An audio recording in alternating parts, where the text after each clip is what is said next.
Great. So Jordi, thank you for coming on.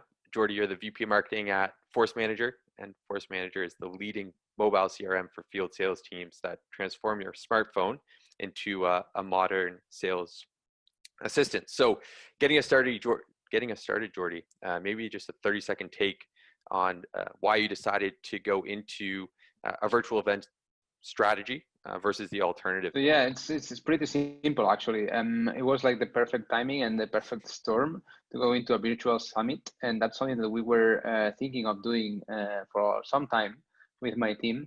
And when we got confined due to COVID-19, it was everyone is going to be at home. We need to help our customers. We need to help our prospects to nurture them and educate them in these new times. So we thought, let's do it. Let's do it in 5 to 6 weeks. And that was why, definitely. That's awesome. And so I guess as we're going to break this down into the data, into the details, when you started out and you mentioned that this was something that you were thinking about for a little bit, what was the initial goal from the team when you thought about putting the virtual summit into play? So this is quite like a thought leadership program that we were thinking for some time, just basically to position ourselves as a sales thought leaders, a sales brand that educates all the community that works around sales, and basically was more cost effective. Like we've been listening a lot lately about like how expensive events can be, especially for brands, if it's not conferences or exhibits that are meant to connect people, but they are not brands. So more and more brands nowadays are turning into virtual events because it's a way to connect with both prospects and customers in a much more efficient way while communicating pretty much the same. The only thing that it's not there is the personal contact, I guess. So that's definitely the reason. That makes sense. And just from when people start to think about building out their virtual event strategy, and I think with COVID, it's going to become more relevant. Who was involved from your team as you started to build the strategy, and then ultimately when we talk about execution as well? So in terms of definition, it was basically myself. The CEO got involved because he got really excited about it, obviously, and then the marketing team, especially the inbound team. That's SEM and content mainly, and that's how we like sort of like put it on the table and like laid it out and think of like all the possibilities, and it just got viral inside the company. So more and more people would come in and collaborate with us. We ended up with like 10 people working, not full time, like full time it was like 2 or 3 obviously on it for 5-6 weeks. But eventually, we're a 120 people company. I'd say that 20 to 30 people got really involved in it, especially in the promotion phase. Wow. So it really came down to, I guess, aligning everyone across that digital journey and taking advantage of everyone that you had within the team. Totally. And that's one of the keys, I think. And that's, to be honest, this is one of the most successful campaigns that I run. And, one of the realizations that I had is that when everyone inside the company buys in, it makes like a huge difference for the marketing team. And it means that you're doing a good job when everyone, buys in within the company. And then obviously the external part, the promotional part gets much more easy. Yep, absolutely. And you touched on this earlier, but from a budget perspective and the cost of events, and especially around thought leadership, when there may not necessarily be revenue attached to the end of that, can you talk a little bit about the budget that you had assigned for the virtual event that you put in play, and Totally. how that number was determined? Totally. It was like in uncertain times, like how can you allocate budget to something that you've never done and you don't know the outcome from? So we came up with like some sort of like random budget that we could afford to see how that would help all the organic reach that was mainly the main reason of success. But however, you always need some budget to do some certain activities, right? And without counting headcount, which when we think about cost of opportunities and ROI of the event, we count like as a whole. But in terms of a strict budget for platform promotion and tools and many other things, it was around those 5K. That we never went all the way up to those 5K euros. And basically we broke down in like PR, tools for the summit itself, some banner ads display, some social network content promotion, some part for influencers, and so on and so forth. That was the total budget, and I don't think it's expensive at all for the reach that we achieved. Yeah, yeah, and I think that's a good transition just in terms of kind of talking about the success that you saw with the virtual event. So for your target audience, and when you thought about spending that 5K budget, who were your target attendees that you're hoping to bring to the event? Okay, so as our buyer persona and our ideal buying profile, we target those companies that have sales reps, and the people that makes the decision is the sales director usually, and we have like different niches in different industries that they'll have to dig in. So ideally, it was anyone that works in sales and needs some content and education and training in these tough times. And that meant prospects plus customers. We had like different, promotion activities for both of these targets, obviously. But in a nutshell, that's like any Spanish-speaking person that needs content about sales, basically, because this span was for Mexico, Spain, and all the Latin American countries that speak Spanish. Okay, cool. And so, and salespeople are, I guess, fortunately, they're more digital creatures. They're online, as is. So, can you talk a little bit about the channels that you're using to drive attendees? Absolutely. There was quite a good amount and combination of many of those. Due to the amount of time, we couldn't like get like super creative in terms of like doing direct mail or like personalized video or some more complex techniques. But we did the usual. We did some advertisement, as I was mentioning, social advertisement, mainly LinkedIn, Google, Facebook, and Instagram as well for remarketing. We did emailings, obviously, to all our customer base, and that was really helpful, and that helped a lot as well.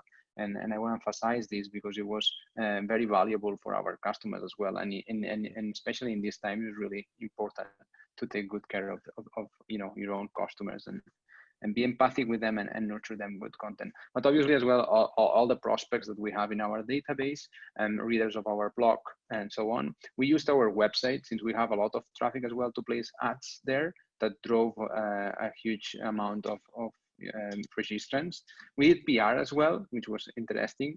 And just like one press release, because it was a very differential event, got quite a good success. And then our customer success team and our SDRs, they use this event a lot over the course of those 4 weeks before the event, to nurture their prospects and their customers and bring them value whenever they had conversation with this. Okay, very interesting. So really,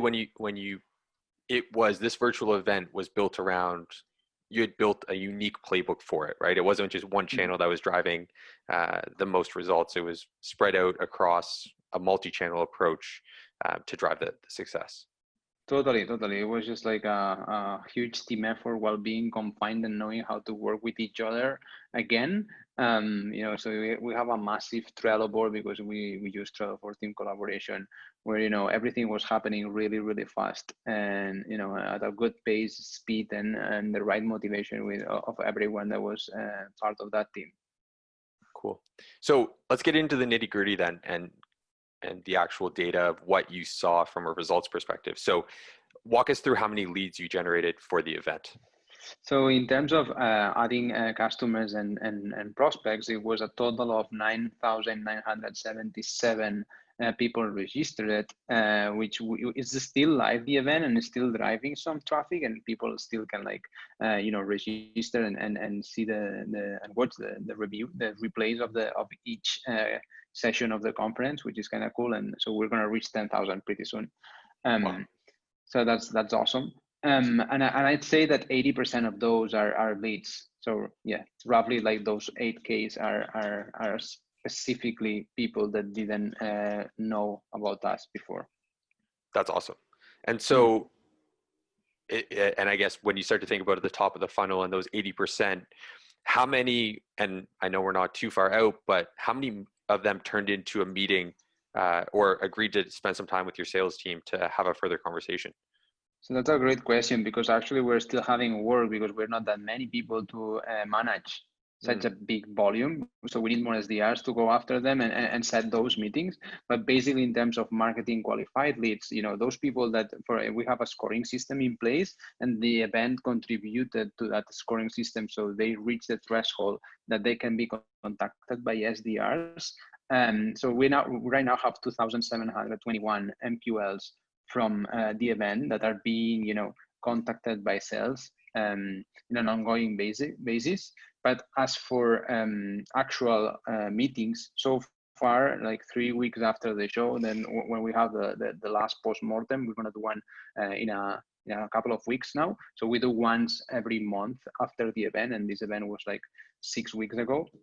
So we had in the just 3 first weeks, 40 meetings directly influenced by the event, and over 500 free trials, because we have two tiers, right? The ones that go through the free trial path, and that's more like long tail for small teams, and then the business accounts, which are our focus in terms of marketing. So we have 40 meetings so far that happened, and 10 of them turned to opportunities that are being worked by sales. That's awesome. So really, and when we think about marketing campaigns, hopefully, ultimately, what we're driving for is revenue, and you have that clear path to revenue generating opportunities. And so you mentioned at the top of the call the budget that you had, or the amount of money that you spent. Do you have some insight into the ROI that you're going to experience from so to talk you a little bit more about that, since we don't have actual sales yet from the event, and that should happen in like a matter of days or weeks.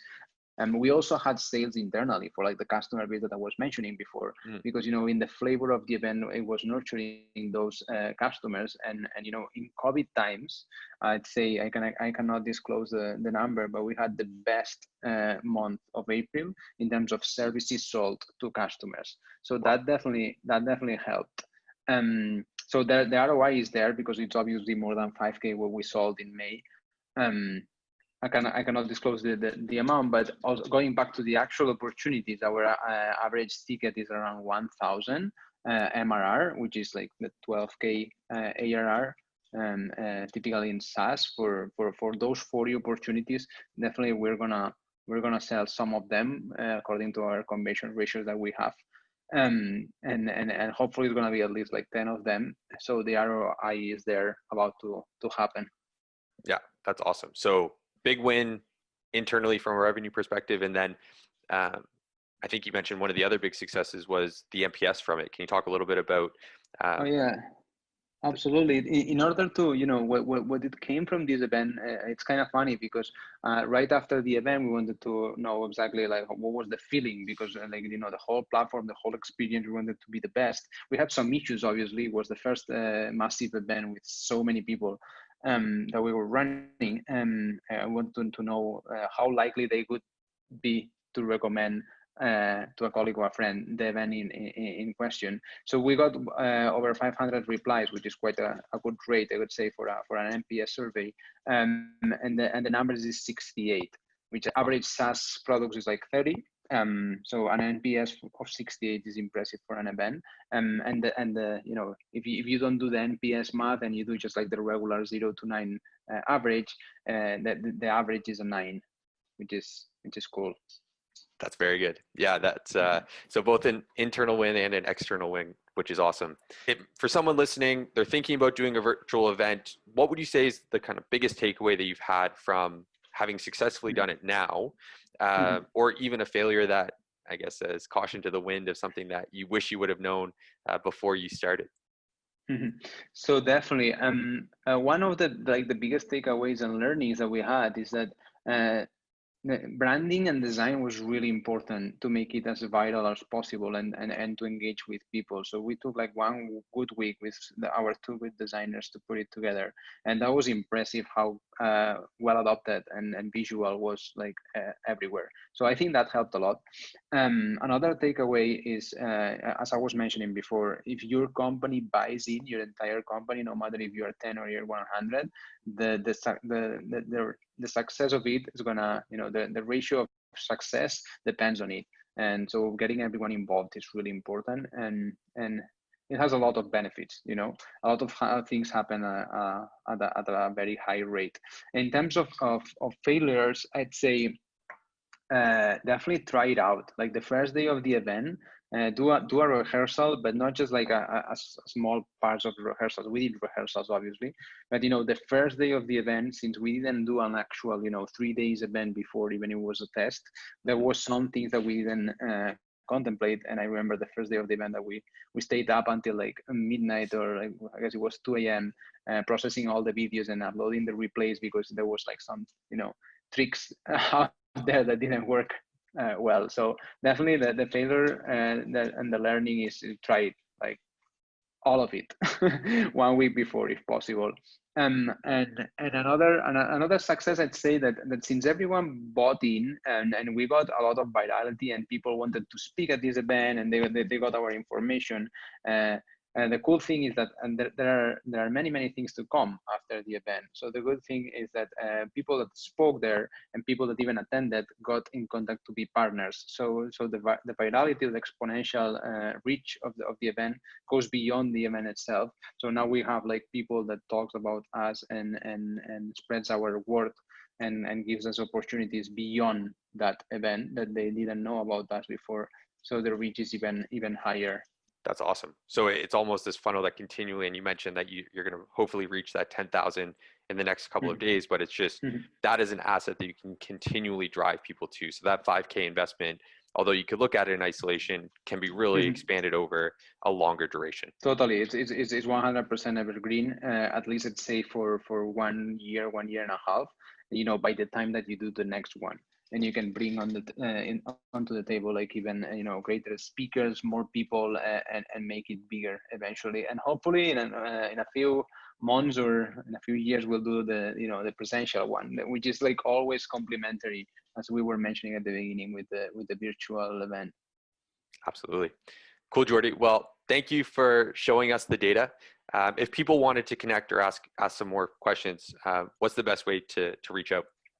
I'm pretty intense in LinkedIn, so that would be the best way for sure to reach out. I also have a website that you can Google ForceManager Jordi, that's me, or it's jordise.com, my personal website. Awesome. Thanks, Jordi. Yeah, thank you, Alex. Talk to you soon. I hope you enjoyed another unfluffy episode of the Show Me the Data podcast. If you want to become part of our community with other demand gen leaders and get exclusive access to Q&As with the guests we have on the show, click the link in the description of the podcast.